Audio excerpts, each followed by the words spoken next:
اعلیٰ حضرت نا لا حول ولا قوت الا باللہ العلی العظیم پڑھنے کی بڑی فضیلت بیان کرتے۔ یہ ایسا وظیفہ ہے جو سب کو آتا ہے نا ماشاءاللہ۔ نبی پاک علیہ السلام نے فرمایا یہ اللہ کے عرش کے خزانوں میں سے خزانہ ہے۔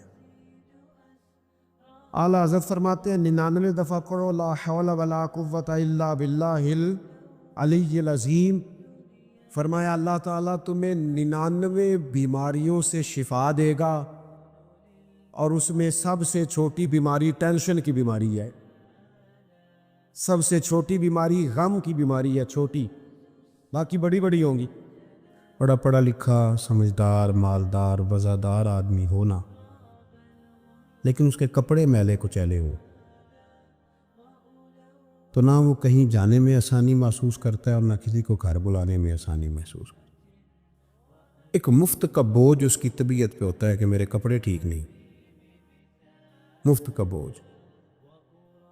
لیکن بندہ بالکل ان پڑھ ہو، سادہ ہو، گھر ٹوٹا ہوا ہو، لیکن اس کے کپڑے ٹھیک ہوں، اٹھنا بیٹھنا بھی نہا کے آیا ہو، استری والے کپڑے پہنے ہو، تو کہیں بیٹھتے ہوئے ذرا ہچکچاہٹ نہیں محسوس کرتا۔ آپ خود جب اپنے وہ کپڑے اتار لیتے ہیں نا، ان کو مٹی لگی ہوئی تھی، کہیں گرد لگ گئی تھی، تو خود بھی اپنے آپ کو آسانی میں محسوس کرتے ہیں۔ ورنہ نا وہ ساری محفل میں سب سے زیادہ توجہ اسی بات پہ رہتی ہے کہ میرا بٹن ٹوٹا ہوا ہے، اور وہ جینے نہیں دیتا کہ بٹن بھی ٹوٹ گیا ہے، تو بار بار بندے کا خیال ہوتا ہے کہ کدے تک نہ لے کوئی۔ یہ نفسیاتی مسئلہ ہے، اس کو سمجھیں۔ انسان فطرت کے ہاتھوں بعض اوقات مجبور ہوتا ہے۔ جس طرح انسان کا ظاہری حلیہ ٹھیک نہ ہو تو پورے سکون میں نہیں ہوتا، اسی طرح اگر باطن پہ کوئی بوجھ ہو نا، یہ تکبر والا بندہ کبھی سکون میں نہیں رہتا، یہ عجب والا خود پسندی والا بندہ کبھی سکون میں نہیں رہتا۔ بیماری لگ جاتی ہے نا میری طرح کے کچھ لوگوں کو، بزرگوں کی بات نہیں کرتا کہ ہمیں سٹیج پہ ہونا چاہیے، میں چودھری صاحب ہوں، میں مالدار ہوں، میں علاقے کا بڑا ہوں، میں درویش ہوں، میں صوفی ہوں۔ آپ یقین کریں کہ ان کو پیچھے بیٹھ کے محفل سننے کا مزہ ہی نہیں آتا، وہ ساری محفل میں یہی سوچ رہے ہوتے ہیں کہ کدی کوئی اگے ساتھ لے نا۔ یہ ایک بیماری ہے، یہ سکون نہیں لینے دیتی، یہ ایک مسئلہ ہے۔ خود پسندی، حسد، عجب، کبر، یہ مسائل ہیں۔ آپ جو مرضی کر لیں کہ آپ کو سکون نہیں لینے دیں گے۔ کسی بندے کا یہ ذہن بن جانا کہ میں جانا جاؤں، میں پہچانا جاؤں، تو آپ یقین کریں کہ وہ منتیں کرتا ہے کہ یار کوئی مہربانی کرو، میرا بھی ذکر کرو کہیں۔ شیخ سعدی رحمۃ اللہ علیہ فرمایا کرتے تھے کہ لکڑی کو گھن اتنی تیزی سے نہیں کھاتی جتنی بڑے لوگوں کو خوشامد تیزی سے کھا جائے۔ ان کا بس نہیں چلتا، ورنہ 2 بندے رکھ لیں 8 گھنٹے کی ڈیوٹی پہ کہ میری تعریفیں کیا کرو، بس نہیں چلتا۔ یہ باطن کے جو میل کچیل ہے نا، میرے رسول کریم کا کمال یہ ہے کہ حضور نے نظر کرم سے سارے ہی دور فرما دیے، اور محبوب کے اپنوں نے جب نبی پاک سے دلیل مانگی نا کہ آپ اللہ کے نبی ہیں تو اس کی دلیل کیا ہے، اپنوں نے دلیل مانگی، قریش نے۔ اپنوں کو منوانا ذرا مشکل ہوتا ہے نا، بھئی اللہ کا قانون ہے، اس نے چراغ کے بالکل نیچے اندھیرا بنا دیے، اس کا قانون ہے، کیا کیا جائے، نہیں مانتے۔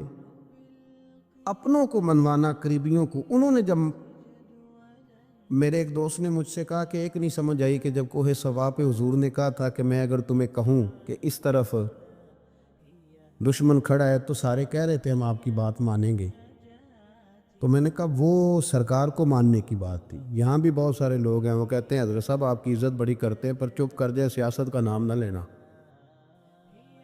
میری بات کی سمجھ آ رہی؟ آپ کی عزت بڑی کرتے ہیں پر چپ کر دیں، آپ نے یہ نہیں کہنا کہ سود نہ کھاؤ، بالکل آپ نے یہ نہیں کہنا کہ چودھری صاحب کے بچے کی شادی پہ بینڈ باجا نہیں ہونا، کیونکہ ہم تو عزت کرتے ہیں۔ عزت کرنا اور ہوتا ہے اور بات ماننا میں فرق ہوتا ہے نا جی۔ کچھ لوگ حیا کرتے ہیں پر بات، لیکن زیادہ خوشی اسی کی ہوتی ہے جو حیا بھی کرے اور بات بھی مانے۔ اپنوں نے جب دلیل مانگی نا کہ آپ اللہ کے رسول ہیں تو اس کی دلیل کیا ہے، تو اللہ کریم نے فرمایا محبوب ان سے فرمائیے فَقَدْ لَبِثْتُ فِيكُمْ عُمَرًا مِّن قَبْلِهِ، کو باہر سے تو نہیں نہ آیا، میں نے تمہارے درمیان عمر کا حصہ گزارا ہے، افلا تعقلون، کیا تمہیں عقل نہیں؟ میری طرح کا کوئی سچا ہے تو دکھاؤ، کوئی صادق اور امین ہے تو دکھاؤ۔ تمہارے بیچ نبی کریم کا نہ اٹھنا بیٹھنا چلنا پھرنا یہ اس طرح کا تھا کہ کوئی چیز کسی پر بوجھ نہیں بنتی تھی، بلکہ جو دیکھتا جاتا تھا مدینے والے کا غلام بنتا جاتا تھا۔ ہم نا آپ یقین کریں کہ اگر نکل آئے نا آ جائیں سادگی پہ، سادی زندگی بڑی آسان ہوتی ہے، بڑی آسان۔ یہ جو بچے 4,500 روپیہ لگا کے بال کھڑے کراتے ہیں نا سر پہ، یہ پھر پریشان بھی رہتے ہیں کہ اتنے پیسے لگا دیے دیکھا کسی نے بھی نہیں۔ اور جو بزرگ ابھی آیا نا اس نے گھاس کاٹی ہے، بھینسوں کو چارہ ڈالا ہے، کپڑے بس اس نے جلدی سے پہن لیے صحیح استری، اس کو کوئی فکر نہیں، کو دیکھے تب بھی ٹھیک ہے، نہ دیکھے تب۔ نبی پاک صلی اللہ علیہ وسلم نے انسان کو کہا کہ اندر کا بوجھ اتار دے ورنہ تیرے لیے جینا مشکل ہو جائے گا، یہ اتار دے اندر کے سارے بوجھ، یہ جھوٹ کا بوجھ، یہ عداوت کا بوجھ، یہ حسد کا بوجھ۔ اعلیٰ حضرت بریلوی رحمۃ اللہ علیہ ملفوظات شریف میں فرماتے ہیں کہ حسد کرنے والا سامنے والے بندے پہ اعتراض نہیں کرتا، بلکہ حسد کرنے والا اللہ کی تقسیم پہ اعتراض کرتا۔ وہ کہتے ہیں اسے کو دیا ہے مجھے دینا چاہیے تھا۔ بحث کرتے ہیں لوگ، اپنے گھر بیٹھ کے دلائل جمع کرتے ہیں۔ کبھی کسی شخص کے بارے میں آپ ذرا قرآن مجید پڑھیں اور میرے رسول کریم صلی اللہ تعالی وسلم کی احادیث کا مطالعہ کریں۔ قرآن تو حضرت موسیٰ کی شان بھی بیان کرتا ہے، حضرت یوسف کے تذکرے نہیں بیان کرتا قرآن، جناب عیسیٰ روح اللہ کی عظمت قرآن بیان نہیں کرتا۔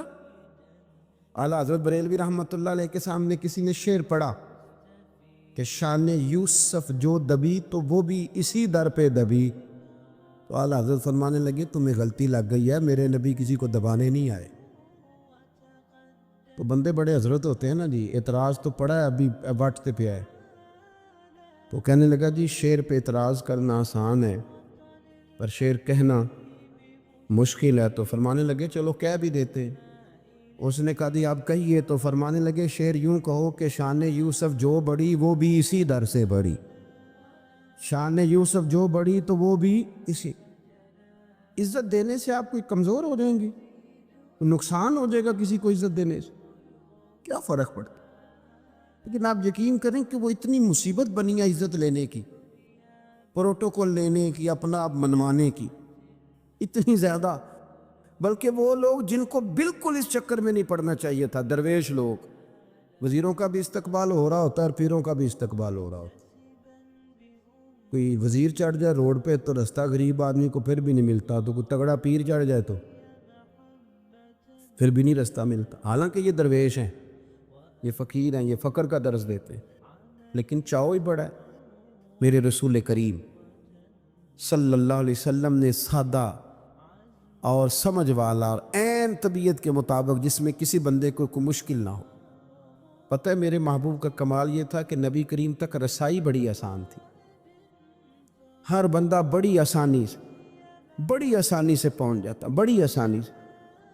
بخاری میں بھی حدیث ہے، لیکن قاضی اعجاز رحمۃ اللہ تعالیٰ علیہ نے بڑے پیار سے لکھی ہے اور انوکھا رنگ ان کی تحریر میں چھلکتا ہے۔ حضرت انس بن مالک رضی اللہ تعالیٰ عنہ فرماتے ہیں کہ ملک شام کا ایک شخص حضور کی بارگاہ میں حاضر ہوا اپنے بادشاہ کا کوئی پیغام لے کے۔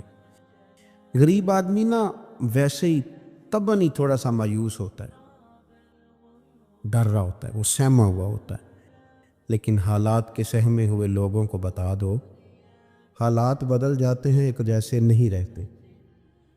لیکن یہ بیچارے سہمے، یہ ہر جگہ ڈر رہے ہوتے ہیں، یہ آستانوں پہ بھی ڈر کے پیچھے بیٹھے ہوئے ہوتے ہیں، آستانوں پہ پروٹوکول مل رہا ہوتا ہے جس کی جیب تگڑی ہوتی، تو ڈرتے ہیں یہ لوگ اور ان پہ پریشر بڑھا دیا جاتا ہے، کچھ ایسے کام کیے جاتے ہیں جن سے ان کی دلوں پر بوجھ بھی رہتا ہے کہ نہیں یہاں بات کوئی نہیں کرنی۔ حضرت انس بن مالک رضی اللہ تعالیٰ عنہ فرماتے ہیں جب وہ آیا نا نبی کریم کی بارگاہ میں تو وہ کانپنے لگا، کوئی بات بھی نہیں ہوئی، کوئی ایسا مسئلہ بھی نہیں ہوا، لیکن وہ کانپنے لگا اور تھر تھر کانپنے لگا۔ تو اللہ کے رسول صلی اللہ علیہ وسلم نے اسے فرمایا کہ کیوں ڈرتے ہو، کیا بات؟ کہنے لگا میں مدینے کی جو ریاست ہے اس کے سربراہ کے پاس آیا، غریب آدمی ہوں، ڈر لگتا ہے کوئی ایسی بات نہ ہو جائے کہ آپ ناراض ہو جائیں۔ انہوں نے تو دیکھا تھا نا ان لوگوں کو کہ جو جانور کو مالک کی مرضی کے بغیر چھاؤں میں باندھ دیتے تھے تو مار پڑتی تھی. اتنا سیانا ہو گیا تو مرضی کرے گا, مجھے ڈر لگ رہا ہے. حضرت انس بن مالک کہتے ہیں بات کہاں کی تھی, چلی کہاں گئی. اس نے کیا کہا اور پھر جواب میں میرے محبوب نے کیا فرمایا. آپ ذرا بات کا لیول دیکھیں اور حضور کی گفتگو کا سٹیٹس دیکھیں. یہ وہ لوگ, یہ وہ تربیت ہے جو لوگوں کے دلوں اور روحوں تک اترتی ہے. میرے نبی کریم صلی اللہ تعالی علیہ وسلم نے بات سنی تو حضور رو پڑے, اور اتنا روئے کہ گھٹنوں کے بل زمین پر بیٹھ گئے. جناب انس بن مالک فرماتے ہیں حضور فرمانے لگے, نہ بھائی تو کسی بادشاہ کے پاس نہیں آیا, نہ تو کسی حکمران کے پاس نہیں آیا, تو اس بیٹے کے پاس آیا ہے جس کی ماں گوشت کے خشک ٹکڑے کھا کے بھی رات گزار لیا کرتی. میری ماں تو گوشت کے خشک ٹکڑے کھا کے رات گزار لیتی تھی, نہ تو کسی. حضرت انس بن مالک کہتے ہیں اس نے بات سنی تو وہ بھی رو پڑا, اور میں نے سنی تو میں بھی رو پڑا. دوستو, رسول کریم دیکھیں نا ہم لوگوں نے کس طرح کا لیول بنایا ہوا ہے. ابھی تک وہ جو دولت کا رٹا ہے تھوڑا بہت, وہ ابھی تک چلتا ہے. ابھی تک خاندان کے اندر کوئی بندہ امیر ہو جائے تو چودھری بھی وہی ہوتا ہے, سیانہ بھی, میرا تو خیال ہے پیر بھی وہی ہوتا ہے. شرط یہ ہے کہ اس کے پاس پیسے ہونے چاہیے, وہی شیخ ہوتا ہے, سارا کچھ وہی ہوتا ہے. نبی پاک صلی اللہ علیہ وسلم نے ہمیں کہا کہ یہ تمہارے اندر کے بوجھ ہیں. ماہا کفی صدرک, گناہ جو ہوتا ہے یہ کھٹکتا ہے سینے میں, یہ بندے کو پریشان کرتا ہے, بندہ تکلیف میں ہوتا ہے کسی کو پتہ نہ چل جائے. ہم لوگوں نے آہستہ آہستہ کر کے نا احساسات کی دنیا چھوڑ دی ہے. ہمارا مزاج نہیں, چھوٹی چھوٹی باتیں ہوتی ہیں لیکن ہم توجہ نہیں نہ کرتے, توجہ نہیں کرتے. کوئی اتنا مشکل بات نہیں کہ رات کو بیٹا پھل لے کے آیا تو اپنی بیوی کے کمرے میں چلا گیا. لوگ اس کی ماں کو اور اس کے باپ کو یہ بات آسانی سے کہہ دیتے ہیں کہ آپ حوصلہ کریں, دفع کریں, جو کر رہا ہے کرنے دیں.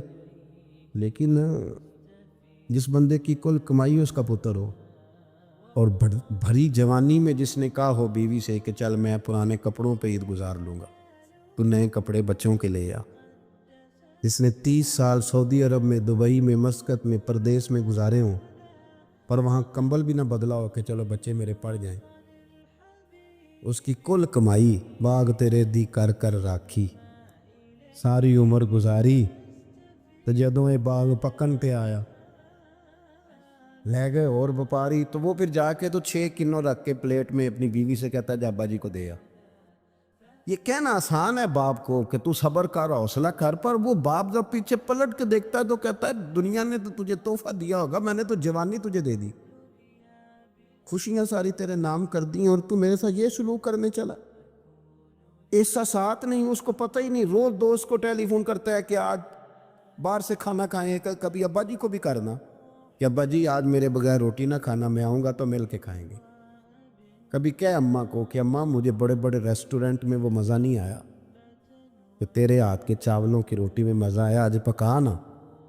مجھے لگتا ہے اماں کو راشا بھی ہو نا, راشا بھی ہو تو پھر بھی وہ تیرے لیے محنت کرے گی. لیکن احساس ضروری ہے نا, وہ ہم پیدا نہیں کرتے, وہ ہماری توجہ نہیں جاتی. صاحب طبقات کہتے ہیں نبی کریم صلی اللہ تعالیٰ علیہ وآلہ وسلم نے نا جب صحابہ کرام آئے تھے مکہ مکرمہ سے مدینہ طیبہ, تو آپ نے سن رکھا ہے کہ انصار مدینہ نے اپنی جائیدادیں بھی تقسیم کر کے آدھی آدھی مہاجرین کو دے دی تھی. تو ان میں ایک حضرت ام ایمن بھی تھی, نبی کریم کی رضائی والدہ ہیں. یہ حضرت عبداللہ رضی اللہ تعالیٰ عنہ جو سرکار کے والد گرامی, ان کی آزاد کردہ لونڈی حضرت سیدہ طیبہ طاہرہ جناب آمنہ رضی اللہ تعالیٰ عنہ کی بھی بڑی خدمت کی انہوں نے. ان کو بھی ایک باغ ملا ہوا تھا. جب وہ خیبر کے علاقے فتح ہو گئے, یہودیوں سے بہت سارے علاقے لے لیے, تو اللہ کے رسول صلی اللہ علیہ وسلم نے فرمایا اب اس طرح کرو کہ یہ جو تم نے جائیدادیں لی ہوئی ہیں نا انصار سے, یہ واپس کر دو اور تمہیں اس میں سے دے دیتے ہیں. اور حضور علیہ السلام نے انصار مدینہ سے بھی کہا کہ میں ان کو یہ جائیدادیں دے کے اور تمہاری واپس کرانے لگا ہوں. تو انصار نے تو وہاں بھی بڑا انوکھا جواب دیا کہ یا رسول اللہ ہمارے والے بھی رہنے دیں اور وہ والے بھی ان کو دے دیں. وَيُؤْثِرُونَ عَلَىٰ أَنفُسِهِمْ وَلَوْ كَانَ بِهِمْ خَصَاصَةٌ، یہ بھی ان کے پاس رہنے دیں۔ محبوب نے فرمایا نہیں، میرا فیصلہ یہی ہے۔ حضرت ام ایمن رضی اللہ تعالیٰ عنہ کے حصے میں ایک باغ آیا ہوا تھا، تو محبوب کریم سید عالم صلی اللہ علیہ وسلم نے کہا اماں جی آپ کو کوئی اور باغ دے دیتے ہیں، یہ والا باغ واپس کر دیں۔ سیدھی سادی بیوی تھی، ناز تھا کہ میں نے حضور کی خدمت کی ہے بچپن میں، ناز تھا، کہنے لگی میں تو نہیں واپس کرتی، یہ ناز ہے، ورنہ حضور کو کوئی انکار کر سکتا؟ میں تو نہیں واپس کرتی۔ حضرت عائشہ صدیقہ رضی اللہ تعالیٰ عنہ فرمانے لگی اماں جی یہ آپ کیا کہہ رہی ہیں؟ حضور فرمانے لگے عائشہ آپ خاموش ہو جائیں، یہ بڑھاپا ہے، اس کے احساسات ہیں، اس کے جذبات ہیں۔ آپ یقین کریں کئی دفعہ بوڑھے بیچارے نا درد سے بات نہیں بتاتے کسی، وہ کہتے ہیں کیا کریں، کپڑا اٹھائیں تاکہ پیٹ ننگا ہو جائے، کیسے بات کریں؟ نبی کریم سید عالم علیہ الصلوۃ والسلام اماں جی کے قریب گئے، کہا اماں جی میرے ساتھ چلو ایک دفعہ باغ دیکھ تو لو۔ حضور ساتھ لے کے گئے، ایک باغ دکھایا تو کہنے لگی نہیں نہیں میں نے نہیں لینا، یہ مجھے میرے والا ٹھیک۔ حضور نے پھر دوسرا دکھایا، کہنے لگی یہ بھی نہیں مجھے پسند۔ محبوب نے تیسرا دکھایا تو کہنے لگی یہ تو میرے والے باغ سے بھی پیارا ہے، یہ میں لے لوں گی۔ جب وہ مسکرائیں تو حضرت عائشہ کہتی ہیں میں نے حضور کی آنکھوں میں آنسو دیکھے، فرمایا الحمدللہ اس کا دل نہ راضی ہو گیا ہے۔ یہ طریقہ ہے میرے عزیز، تھوڑے احساسات تو پیدا کریں۔ دین اسلام اپنے ماننے والوں کو یہ سبق دیتا ہے کہ دنیا میں زندگی ضرور گزاریں، اللہ تعالیٰ کی عطا کردہ نعمتوں سے نفع ضرور اٹھائیں، اچھا لباس پہنیں، اچھا کھانا کھائیں، رزق اگر حلال ہو تو اچھا گھر بنائیں، لیکن دنیا سے دل نہیں لگانا، اپنی طبیعت کے اندر صرف دنیا کے مال کی محبت ہی کو جگہ نہیں دینی۔ کمر سیدھی رکھنے کے لیے کھانا کھایا جاتا ہے اور ستر چھپانے کے لیے لباس پہنا جاتا ہے اور سر چھپانے کو چھت بنائی جاتی ہے۔ مقصد زندگی روٹی کھانا نہیں، مقصد حیات اعلیٰ لباس پہننا نہیں، اسی میں کھو جانا، اسی میں زندگی گزار دینا، اور ہر وقت مال کو کیسے بڑھانا ہے، شہرت کیسے حاصل کرنی ہے، دنیا میں نام کیسے کمانا ہے، اس میں پوری طرح اپنے آپ کو ملوث کر لینا، الجھ جانا، یہ انسان کو تاریک رستوں میں لے جاتا ہے۔ سب سے بڑا نقصان یہ ہوتا ہے کہ دل سخت ہونے لگ جاتا ہے، مفاد پرستی کی وجہ سے انسان صرف لالچ کے ساتھ انسانوں سے پیار کرتا ہے، اس کے اخلاص کے رشتے آہستہ آہستہ ختم ہونے لگتے ہیں، اور اسے خود محسوس ہوتا ہے کہ یار میری زندگی کوئی خاص معنی نہیں رکھتی، میں ایک ایسا شخص ہوں جس کا کام ہی صرف پیسہ کمانا ہے، جس کا کام ہی صرف دنیا میں نام پیدا کرنا ہے، کوئی معنویت نہیں، حساسیت نہیں، کیفیات سے خالی ہو جاتا ہے بندہ۔ اللہ تعالیٰ نے قرآن مجید کے اندر اس حقیقت کو بیان کیا، ارشاد فرمایا المال والبنون زینت الحیات الدنیا، فرمایا مال اور اولاد یہ جیتی دنیا کا سنگھار ہے۔ مال اور بیٹے، مال اور اولاد یہ حسن ضرور ہیں، پر جب تک بندہ زندہ ہے اتنی دیر تک، یہ جتنی آپ اور میں خود اندازہ کر لیں کہ زندگی کتنی کو لمبی ہے اور کتنی کو لمبی ہوتی ہے آج کا، فرمایا یہ اتنی دیر تک زینت ہے جب تک انسان زندہ ہے، والباقیات الصالحات، اور فرمایا باقی رہنے والے تو نیک عمل ہیں، جو چیزیں باقی رہیں گی، جن کا اجر ملے گا، جو قیامت میں سامنے آئیں گی، وہ صالحات ہیں۔ والباقیات الصالحات خیر عند ربک، اور فرمایا باقی رہنے والی جو اچھی باتیں ہیں، جو اچھا عمل ہے، اس کا ثواب تمہارے رب کے پاس ہے، اور صرف ثواب نہیں، ثوابا و خیر عملا، اور وہ بڑی ہی بہتر چیز ہے جو اللہ کی بارگاہ میں، وہ بہترین تحائف ہے تمہارے لیے جو قیامت میں ملے گی۔ نبی کریم صلی اللہ تعالیٰ علیہ وسلم نے لوگوں کے سامنے دنیا کی بے ثباتی کو بیان فرمایا، حضور نے اپنے غلاموں کو یہ سبق دیا ہے کہ تم تھوڑی دیر کے لیے دنیا میں آئے ہو، اور اپنے لیے بھی سرور کائنات علیہ السلام نے یہی پسند فرمایا، فرمایا میں کوئی تمہاری دنیا سے نفع اٹھانے نہیں آیا، تھوڑی دیر وقت گزارنے، ڈیوٹی کرنے آیا ہوں، پھر اللہ کے حضور چلے جانا ہے۔ اور امت کو بھی یہ سبق دیا کہ مسافروں کی طرح، راہگیروں کی طرح تم نے وقت گزارنا ہے۔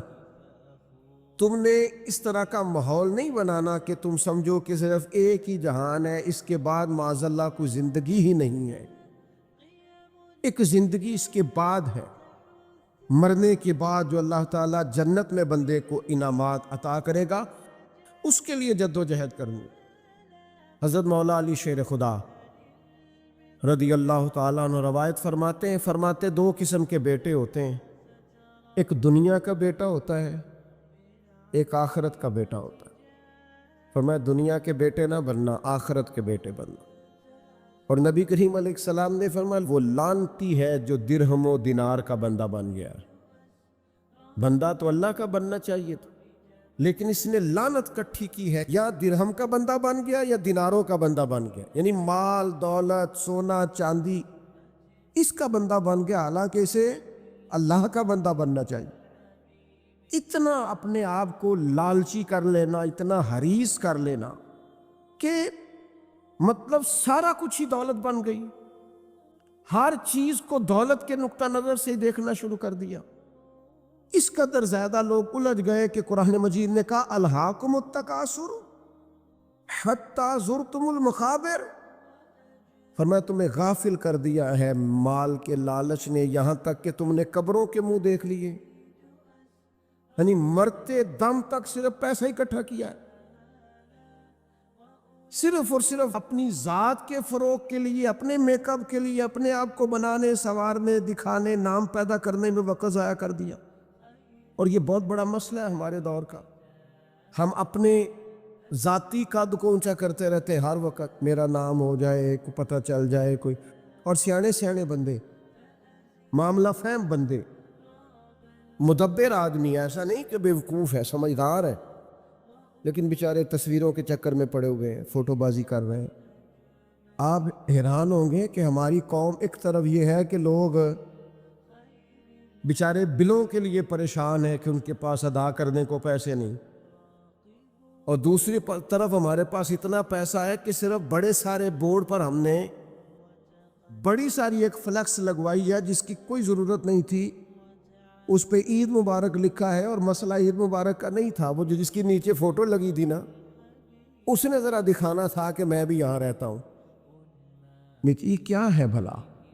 یہ وہ نفس کی تسکین ہے، یہ وہ قرار ہے کہ جس کے پیچھے تھک گئے لوگ، یعنی کو تھوڑی تعریف کر دے دل ٹھنڈا ہو گیا، سکون آ گیا، وہ ذرا پتہ چل گیا 10 آدمی مجھے جانتے ہیں، کوئی تسلی ہو گئی۔ یہ اتنی بڑی نفس پرستی میں انسان لگ جاتا ہے کہ پرانے جو حکمران ہوتے تھے انہوں نے وظیفے پہ لوگ رکھے ہوتے تھے کہ تم نے ہماری تعریفیں کرنی، تنخواہیں ملتی تھی خوش آمدے کرنے، شعراء کو خریدا جاتا تھا ہمارے مناقب لکھو، نفس کی تسکین۔ لیکن کچھ رب کے بندے ایسے بھی تھے جنہوں نے قرآن جب غور سے پڑھا، جنہوں نے احادیث مبارکہ کو بالغ نظری سے دیکھا، جنہوں نے صحبت رسول قریب سے اٹھائی، تو انہیں طے ہو گیا کہ اصل گھر تو آخرت کا گھر ہے۔ وَالْآخِرَةُ خَيْرٌ وَأَبْقَىٰ، آخرت خیر والی بھی ہے، ہمیشہ باقی رہنے والی۔ جب یہ طے ہوا تو پھر ان لوگوں کی صورتیں لوگوں کے سامنے آئیں، تو ان کی زندگیاں بھی لوگوں نے دیکھی، تو اش کر اٹھے۔ ان پہلی صف کے زاہدوں کو دیکھو گے نا، تو جب سب سے پہلے نام گنو گے تو ان میں ایک نام حضرت عمر فاروق کا بھی ملے گا۔ معاذ اللہ ثم معاذ اللہ، نقل کفر نہ باشد۔ کچھ لوگ ایسے بھی ہیں رفس زدہ، اور ایسے لوگ جنہوں نے معاذ اللہ ثم معاذ اللہ صحابہ کے بارے میں جن کی رائے ٹھیک نہیں۔ آپ حیران ہوں گے کہ جو معاذ اللہ ثم معاذ اللہ حضرت عمر کے بارے میں رائے ٹھیک نہیں نہ رکھتے، یہ کمال ہے نا، جو رائے ٹھیک نہیں رکھتے یہ وہ بھی کہتے ہیں کہ 10 سال سے زیادہ وقت تک 24 لاکھ مربع میل پہ حکومت کرنے والے اس شخص نے اپنے گھر میں 1 روپیہ بھی نہیں جانے دیا۔ آپ اسے چھوٹی بات سمجھتے ہیں؟ بہتا دریا ہو اور بندہ کہے نہیں میں نے خشک رہنا، یہ کیسے ہو سکتا ہے؟ یعنی کٹر مخالف بھی کہتا ہے کہ نہ مال خزانہ میں سے کوئی عمر کی جیب میں آیا ہے، نہ عمر فاروق کی اولاد کی جیب میں آیا، انہوں نے آنے دیا ہی نہیں۔ وہ جو زہد تھا نا، ذہن بن گیا تھا کہ دنیا نہیں کٹھی کرنی، آخرت بچانی ہے۔ اور یہ ایک بات اور بھی ذہن میں رکھ لیں، زہد سے مراد یہ نہیں کہ بندے کی جیب میں کوئی شے نہ ہو تو پھر وہ زاہد ہوتا ہے۔ حضرت سلیمان بھی زاہد تھے پر انہوں نے دنیا پر حکومت کی ہے۔ زاہد تھے جناب یوسف علیہ السلام بھی، پر حکمران بھی تھے۔ کوئی نہیں ملے گا اتنا بڑا زاہد جتنے بڑے زاہد اور پرہیزگار حضرت عثمان غنی تھے، پر گھر میں لاکھوں کروڑوں پڑے رہتے تھے۔ پیسہ ہونا اور بات ہے، لیکن دل پیسے سے لگا ہونا یہ اور بات ہے۔ حضرت عمر رضی اللہ تعالیٰ عنہ کی زندگی ساری پڑھ لو اور غور سے پڑھ لو، معاذ اللہ کوئی ناقدانہ انداز میں بھی پڑھ لے، مخالف آئے میدان میں، ایک بات ماننی پڑے گی کہ دائیں بائیں آگے پیچھے دولتیں پھرتی رہیں، پر فاروق اعظم کی نظر کو دولت لبھا نہیں سکی۔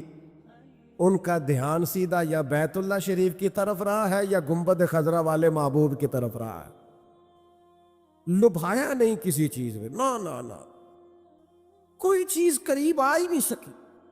حضرت سعد بن ابی وقاص رضی اللہ تعالیٰ عنہ کا ایک قول ہے، اور درجنوں بیسیوں سینکڑوں باتوں اور کتابوں کا نچوڑ ہے۔ حضرت سعد بن ابی وقاص رضی اللہ تعالیٰ عنہ بیان کرتے ہیں، مصنف ابن ابی شیبہ میں موجود ہے۔ حضرت سعد بن ابی وقاص کہتے ہیں مجھے اللہ کی قسم عمر کوئی ہم سے مقدم آدمی نہیں تھے، لیکن درجہ بہت زیادہ لے گئے۔ کو پہلے نہیں آئے، ان سے پہلے بھی لوگ آئے، کوئی زیادہ آگے بڑھ کے زیادہ کام نہیں کیا۔ یہ صحیح سند سے مصنف ابن ابی شیبہ میں موجود ہے۔ حضرت سعد بن ابی وقاص کہتے ہیں اللہ کی قسم ایک بات تھی، اس کی وجہ سے عمر صاحب سے آگے نکل گئے۔ حضور وہ کیا؟ فرمانے لگے عمر نے دنیا داری سے دل نہیں لگایا، مال سے، لالچ سے، حرص سے، ہوس سے دور رہے عمر۔ ان کی دنیا سے بے رغبتی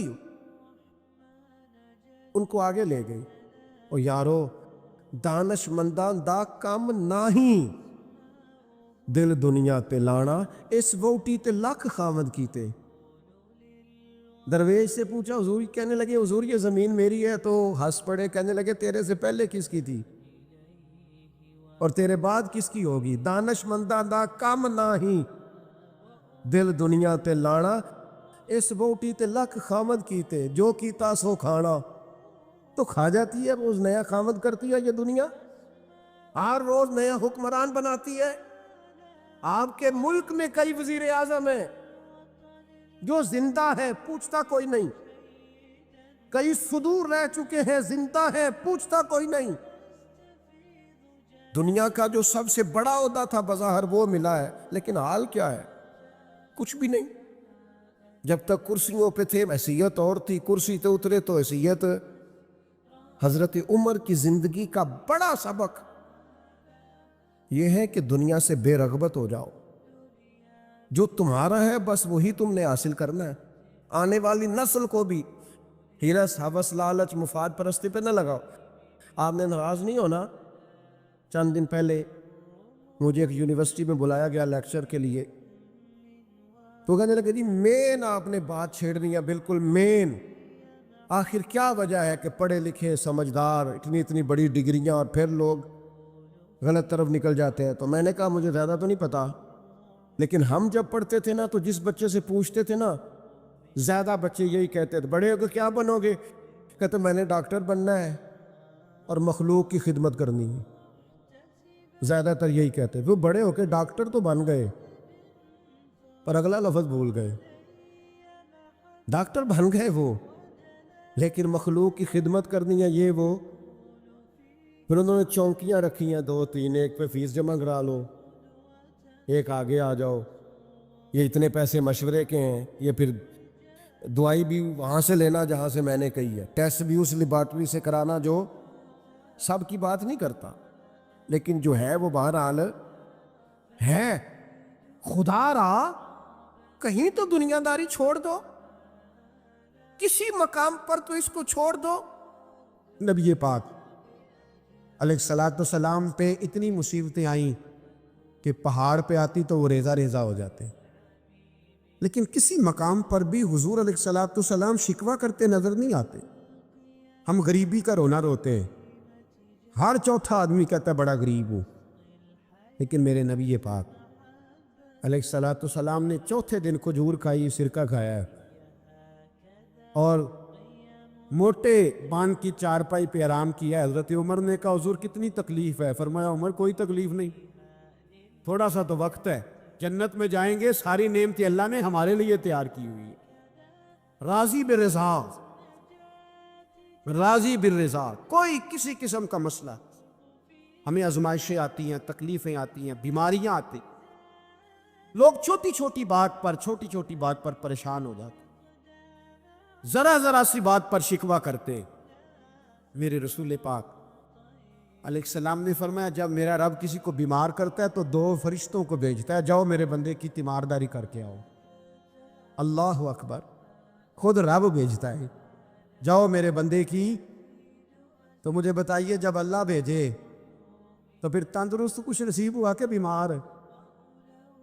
جی تندرست پھر خوش نصیب کون ہوا؟ میرے نبی پاک صلی اللہ علیہ وسلم نے فرمایا رب 2 فرشتے بھیجتا ہے، فرماتا ہے پتہ کر کے آؤ میرے بندے کا اس کا کیا حال ہے، حالانکہ اللہ سارا ہی جانتا ہے. فرشتے آتے واپس جاتے، رب کریم پوچھتے ہیں بتاؤ میرا بندہ کیا کہتا تھا؟ اللہ تجھے سارا ہی پتہ ہے، پر ہم سے پوچھتے تو بتا دیتے ہیں. وہ یہ کہتا تھا کہ میں اپنی رب کی رضا پہ بڑا ہی راضی ہوں.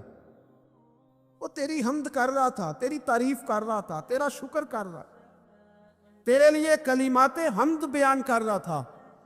تو میرے نبی پاک علیہ السلام فرماتے، اللہ فرشتوں سے فرماتا ہے سنو پھر، اگر میں اپنے بندے کو اس بیماری میں شفا دوں گا تو اس تندرستی سے زیادہ اچھی تندرستی دوں گا جو پہلے اسے عطا کی ہوئی، پہلے سے اچھی صحت دوں گا. اور اگر اسے اس بیماری میں موت دوں گا تو پھر مرتے ہی اس کے لیے میں جنت کا فیصلہ فرما دوں گا. بھائی جب تو راضی بالرضا رہتا ہے، راضی بالرضا، بڑی سادی سی بات ہے بھائی. آپ گھر گئے روٹی مانگی تو اگر کسی نے کہا نا کہ اتنی تھکاوٹ ہے ٹائم پہ آیا کرے اس وقت، تو روٹی تو وہ بھی مل گئی اور اس میں لذت ہے، وہ سکون نہیں، وہ سکون نہیں.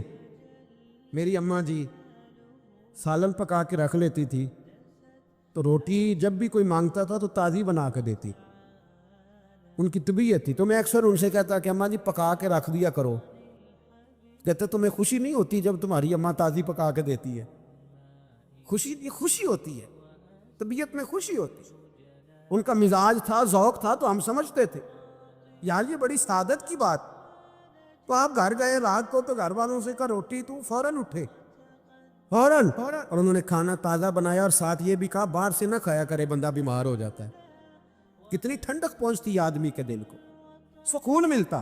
تو بھائی بیماری تو آپ نے کاٹ لی، لیکن ساتھ کہو ہو بڑا بیمار ہوں، میں نے تو اتنے گناہ بھی نہیں کیے، ظلم بھی نہیں کیا، کسی کو کچھ بھی. اب بیماری تب بھی کٹ گئی، پر بڑی آزمائش. مریض ڈاکٹر کے گلے پڑ رہا ہے، اس کے لواحقین جھگڑے کر رہے، بیماری وہ بھی کٹ گئی.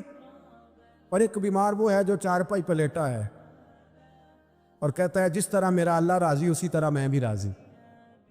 تو بیماری اس کی بھی کٹ گئی. حضرت یونس علی نبینا علیہ الصلوۃ والسلام نے ایک دن حضرت جبریل امین ملنے آئے تو جناب یونس علیہ السلام کہنے لگے اے جبریل اللہ کے نیک بندوں میں جو اللہ کو اس وقت سب سے زیادہ پسند ہے نبیوں کے بعد، توجہ کرنا بات کا، جو سب سے زیادہ اللہ کو پسند ہے نبیوں کے بعد ولیوں میں، اور سب سے زیادہ اللہ جس کو اللہ کی بارگاہ میں عبادت گزار لکھا جاتا ہے، میری اس بندے سے ملاقات کراؤ۔ تو حضرت جبریل نے جناب یونس علیہ السلام کو ساتھ لیا تو ایک شخص کے پاس پہنچے جو آنکھوں سے اندھا تھا، دونوں ہاتھ اس کے سلامت نہیں تھے اور پورے جسم میں پیپ جاری تھی، ریشہ تھا۔ جب جا کے السلام علیکم کہا نا حضرت یونس نے، اس نے وعلیکم السلام کے بعد پہلا لفظ پتہ کیا کہا؟ اس نے کہا یا اللہ تیرا شکر ہے، یا اللہ تیرا، آپ بھی ادا کریں اللہ کا شکر، یا اللہ تیرا، اللہ تیرا شکر ہے۔ حضرت یونس علیہ السلام کہنے لگے تو شروع سے اس طرح کا ہے، نابینا بھی اور ہاتھوں سے معذور بھی اور سارا جسم شروع سے؟ تو بڑے ہی خوبصورت لفظ اس بیمار نے کہے، کہنے لگے نہیں حضور، میں بالکل ٹھیک ٹھاک تھا جب تک میرے رب نے چاہا کہ یہ دنیا کو دیکھے تو تب تک اس نے مجھے آنکھیں دیں، اور جب اس نے چاہا کہ اب اس کا دیکھنا بہتر نہیں تو اس نے واپس لے لی۔ تو یا اللہ تیرا شکر ہے، اللہ تیرا شکر ہے۔ پھر کہا جب تک اس نے چاہا کہ میرے ہاتھ رہے تب تک رہے، جب اس نے چاہا کہ میرے لیے بہتر نہیں تو اس نے لے لیے، تو یا اللہ تیرا شکر ہے۔ جب تک اس نے چاہا کہ میرا جسم صحیح و سلامت رہے تو رہا، اور جب اس نے چاہا کہ میرے لیے بہتر نہیں تو مجھے بیمار کر دیا، تو یا اللہ تیرا شکر ہے۔ تو حضرت یونس علیہ السلام کہنے لگے جبریل واقعہ یہ اللہ کا سب سے زیادہ شکر گزار بندہ ہے، سب سے زیادہ عبادت گزار بندہ ہے، سب سے زیادہ۔ میرے نبی پاک علیہ السلام نے فرمایا میرا مومن ہر حال میں نفع میں ہے، نعمت ملے تو شکر کر کے نفع، مصیبت آئے تو صبر کر کے نفع۔ اپنی زندگی میں تحمل، بردباری، علم پیدا کرا، حوصلہ پیدا کرا۔ ہر آنے جانے والے شخص کے مزاج کے مطابق اسے نہ ملے، اپنا مزاج صحیح رکھے، اپنی طبیعت کے مطابق اپنے ماحول کو برقرار رکھے۔ علم کے ساتھ گزارا کرو گے تو رشتہ داروں سے بھی بنی رہے گی، دوستوں سے بھی بنی رہے گی، ہر ایک سے تعلق رہے گا۔ اور اگر آپ کے اندر یہ حوصلہ نہیں تو پھر سارے معاملات پریشانی کا شکار ہو جائیں گے۔ یہ تو آج کا مضمون تھا۔ ہمیں نا لوگ مشورہ دیتے ہیں، کہتے ہیں پیر صاحب درویشوں کو سیاست کی بات نہیں کرنی چاہیے، دیتے ہیں نا مشورہ لوگ، جی تھوڑا تھوڑا بول دیں، تھوڑا تھوڑا دیتے ہیں نا۔ اگرچہ ہم ان کی بات نہیں مانتے، اس لیے کہ اقبال نے کہا تھا جدا ہو دی سیاست سے تو رہ جاتی ہے چنگیزی، جدا ہو دی سیاست سے تو۔ اور پہلا فکرہ یہ ہے کہ جلال بادشاہی ہو یا جمہوری تماشا ہو، جدا ہو دین سیاست سے تو رہ جاتی ہے۔ اس نے کہا جب سیاست اور دین علیحدہ علیحدہ ہوتے ہیں تو چنگیز خاں اور ہلاکو خاں پیدا ہوتا ہے۔ سیاست جب تک مسجد کے اندر رہتی ہے تب تک پاک صاف رہتی ہے، وہ گندی ہوتی تب ہے جب مسجد سے نکل جاتی ہے۔ حضرت علی کے زمانے تک مسجد میں رہی، پاک صاف رہی، یزید باہر لے گیا تو گندی ہو گئی، حضرت عمر بن عبدالعزیز دوبارہ مسجد میں لے آئے تو پھر پاک ہو گئی۔ لیکن پھر بھی ایک ساتھی نے مجھے کہا تو اس کی بات میں سب کی باتیں نہیں مانتا، اس کی بات میری سمجھ میں آئی۔ وہ کہنے لگا جی اصل بات یہ ہے کہ سیاسی تبصرے تجزیے ہم اخباروں میں ٹی وی پہ جا کے بیٹھے، جا کے بڑی مہربانی میری طرف دیکھیں، وہ ہم سنتے رہتے ہیں تو ہمارا دل کرتا ہے مسجد میں صرف ہم رسول اللہ کا پیار ہی سنیں۔ تو میں نے کہا یار تیری بات دل کو لگتی ہے، یہ بات صحیح ہے، چلو یہ نیت اچھی ہے، یہ تیرا نظریہ ٹھیک ہے، مان گیا۔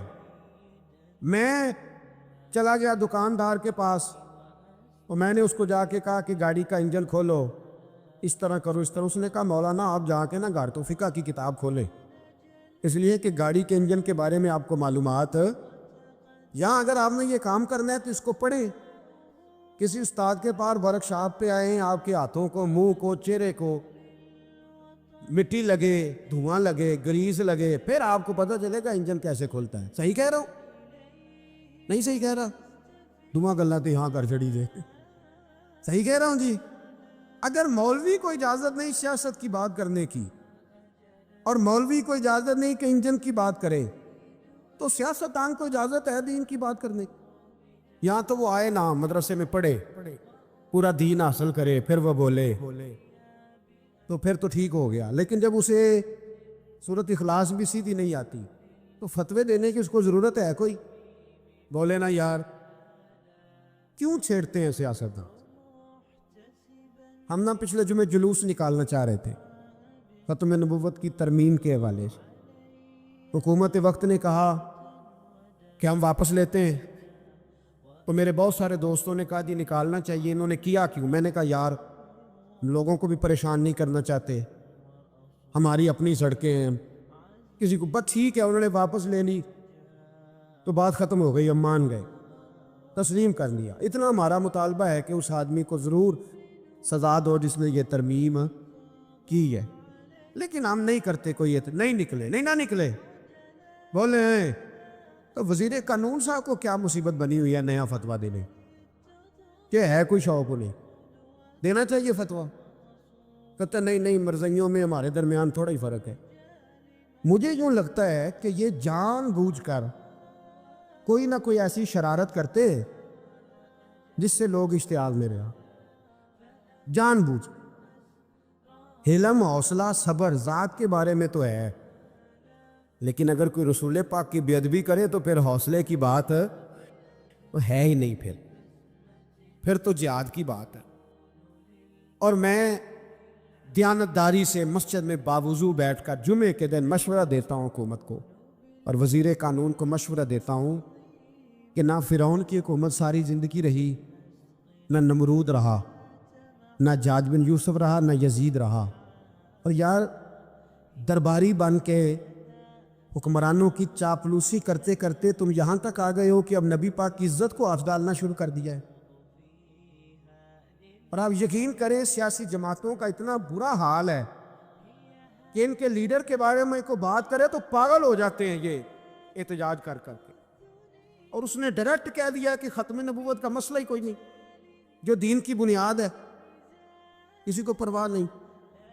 مجھے تو ان لوگوں کی فکر ہو رہی ہے جن لوگوں نے انہیں ووٹ دیے ہیں، وہ اللہ کو کیا جواب دیں۔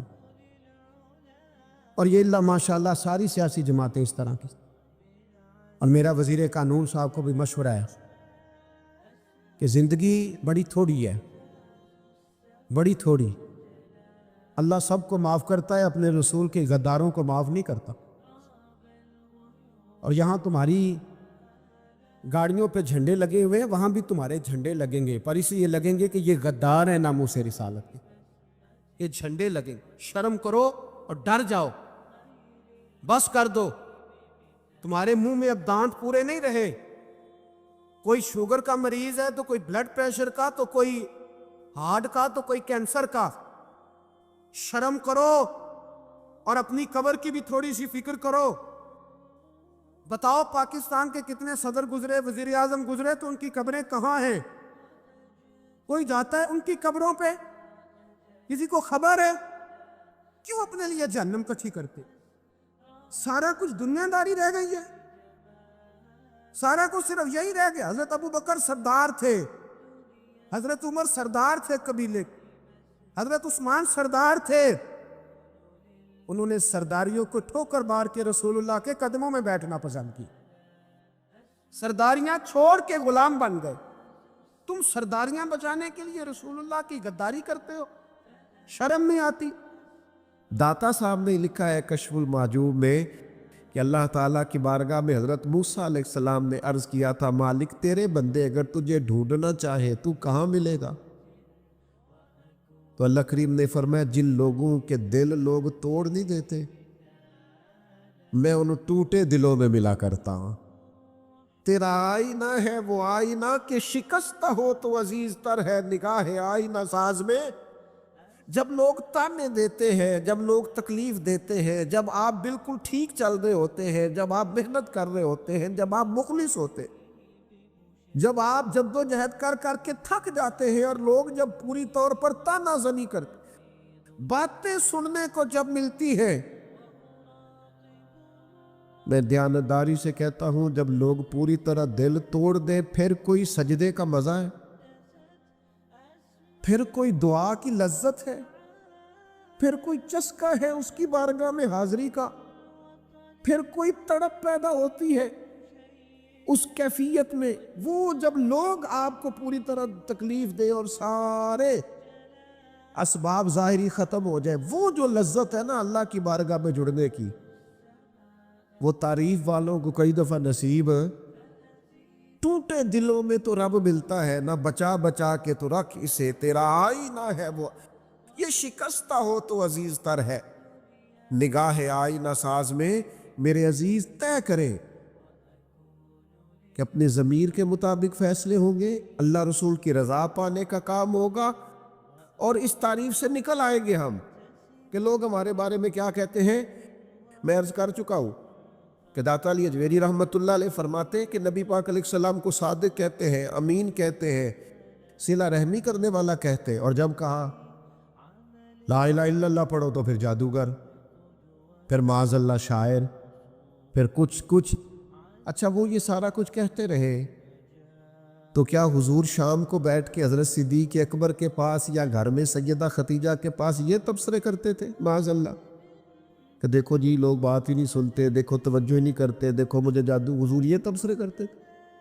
وہ جس طرح بچہ آگ کے قریب بار بار جاتا ہے اور ماں ہاتھ پکڑ پکڑ کے روکتی نہیں، غصہ نہیں کرتی، اس کا خیال ہوتا ہے اسے پتہ ہی نہیں یہ جل جائے گا، یہ رات کو بیٹھ کے تبصرے نہیں ہوتے، بلکہ اللہ کا قرآن کہتا ہے لعلک کا باخی النفس کا، اے محبوب کیا آپ اپنی جان پر کھیل جائیں گے؟ اللہ یکون مؤمنین، اس بات پر کہ یہ ایمان کیوں نہیں لاتے؟ حضور آپ نے تو جان کی بازی لگا دی گویا، اتنی محنت کرتے ہیں، اتنی محنت کرتے ہیں، یہ اللہ کا قرآن ہے، وہ جادوگر کہتے جا رہے ہیں، ساحر کہتے جا رہے ہیں، اور حضور جان کی بازی لگا کر دین بتاتے جا رہے ہیں۔ یہ مزاج ہے کہ آپ ان لوگوں کے بیچ کھڑے ہو کر انہی کی خیر کی بات کریں، انہی کے حق میں بھلے کی بات کریں جو آپ پر تانا زنی کر رہے ہیں، آپ انہی لوگوں کے لیے۔ دیکھیے حضرت موسیٰ علیہ السلام کتنی جد و جہد کی جناب کلیم نے، کبھی فرعونیوں سے مقابلہ ہے، کبھی دریاؤں کا سفر ہے، کبھی صحراؤں کا علاقہ ہے، کس طرح حضرت موسیٰ علیہ السلام نے جد و جہد کی اپنی قوم کو نکالنے کے لیے۔ آپ قرآن مجید کھولیں، جگہ جگہ حضرت کلیم علیہ السلام کا ذکر ملے گا، کبھی وہ پانی کا مطالبہ لے کے آ گئے، کبھی کچھ لے کے آ گئے، دن رات حضرت موسیٰ علیہ السلام انہیں فرعونیوں سے نجات دلانا چاہتے ہیں، لیکن وہ کتنی ذہنی اذیت دیتے ہیں۔ آپ تاریخ پڑھ کے دیکھیں، کبھی وہ ان سے کہا گائے ذبح کرو تو پوچھتے ہیں رنگ کیسا ہو، بچڑی ہو کہ جوان ہو۔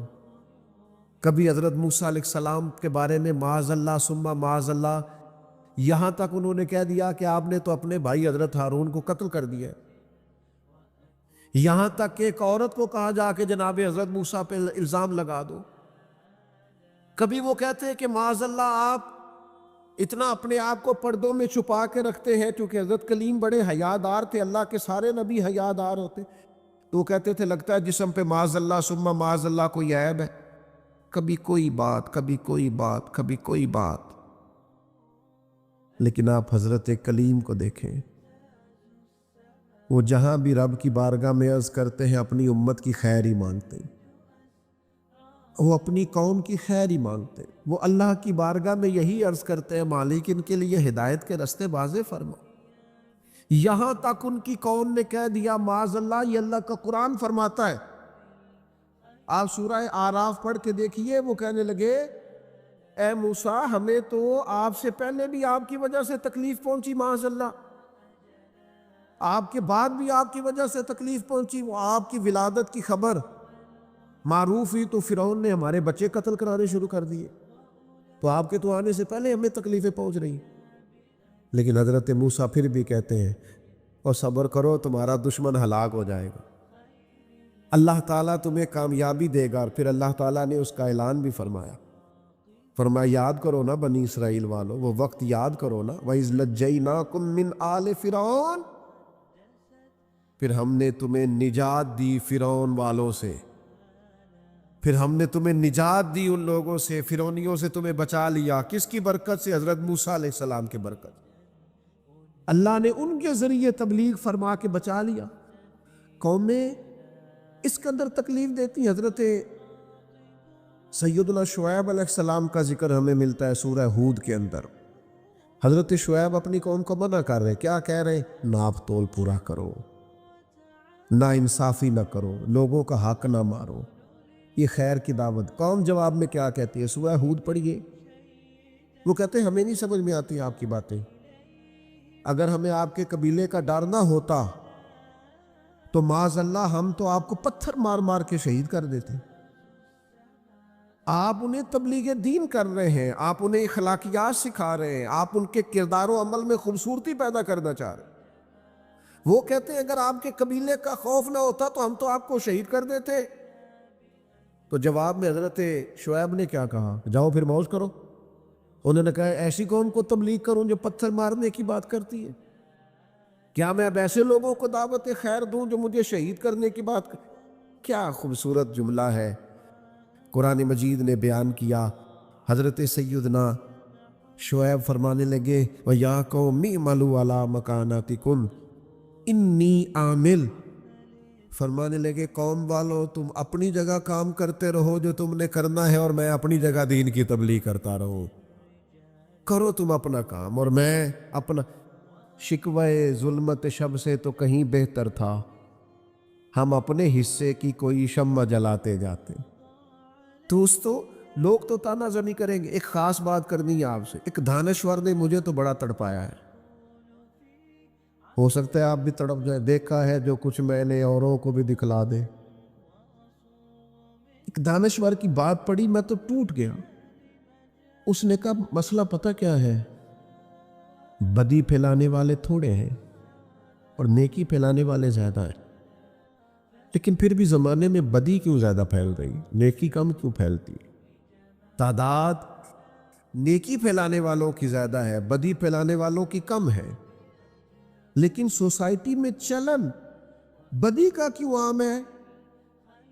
تو کہنے لگا اس کی وجہ یہ ہے کہ جس اخلاص کے ساتھ بدی پھیلانے والی بدی پھیلاتے ہیں نا، اس اخلاص سے نیکی پھیلانے والے نیکی نہیں پھیلاتے.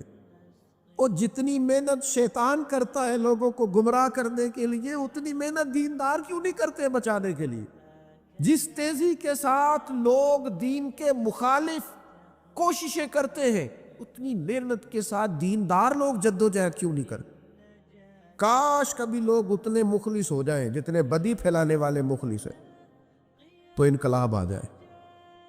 حضرت امام محمد بن حنبل رحمۃ اللہ علیہ ایک چور کے لیے اکثر دعا مانگا کرتے تھے. ابو الحسن اس کا نام تھا.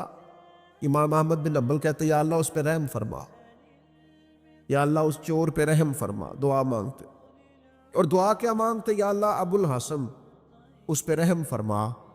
ایک دن آپ کے بیٹے نے پوچھا کہ حضور لوگ بڑے پریشان ہیں کہ آپ چور کے لیے دعا مانگتے اور اس کے لیے اللہ کی رحمت طلب کرتے ہیں. تو امام احمد بن حنبل نے بڑی انوکھی بات کی. کہنے لگے اس چور نے مجھے حوصلہ بڑھا دیا. آپ فرمانے لگے دین کی ایک بات کرنے کی وجہ سے جب مجھے بادشاہ نے گرفتار کیا اور مجھے تھانے لے جایا گیا اور کوتوال مجھے بند کر رہا تھا، تو میں دیندار آدمی تھا، ساری زندگی پڑھنے پڑھانے والا تھا. سارے مجرم نہیں جیلوں میں جاتے، جیلوں میں تو حضرت یوسف علیہ السلام جیسے لوگ بھی رہے ہیں. فرماتے ہیں مجھے لے جایا جا رہا تھا تو کچھ کیفیات تھی کہ لوگ کہیں گے جناب جیل میں. ارشاد فرماتے ہیں کہ میں ابھی کوتوال مجھے تھانے لے کے گیا کہ وہ چور آیا اور آ کے کہنے لگا امام صاحب زمانہ جو مرضی کہے، میں جانتا ہوں آپ کی غلطی کوئی نہیں، آپ نے حق بیان کیا ہے. کہنے لگا حضور میں چور ہوں، میرے وجود پر اب 1 انچ جگہ نہیں جہاں کوڑا نہ پڑا ہو. سارا وجود کوڑے کھا کھا کے زخمی ہے. ہر شہر کے ہر کوتوال کے پاس گویا ہر تھانے میں میرا نام لکھا ہے. چوری کے لیے مار کھاتا ہوں، کبھی گھبرایا نہیں. ذرا کھڑے رہنا، آپ تو محمد عربی کے دین کے لیے مار کھانے لگے ہو. اتنی جلدی تانوں سے پریشان نہ ہونا. فرمایا ذرا کھڑے رہنا. اتنی جلدی تانوں سے پریشان نہ ہونا۔ زخم پہ زخم کھا کے جی، خون جگر کے گھونٹ پی، آہ نہ کر لبوں کو سی، یہ عشق ہے کوئی دل لگی نہیں۔ ذرا ٹھہرنا پھر اگر آپ اس کام کے لیے آئے۔ آپ فرماتے ہیں مجھے اس کی بات نے اتنا حوصلہ دیا کہ پھر مجھے کسی چیز نے پریشان ہی نہیں کیا۔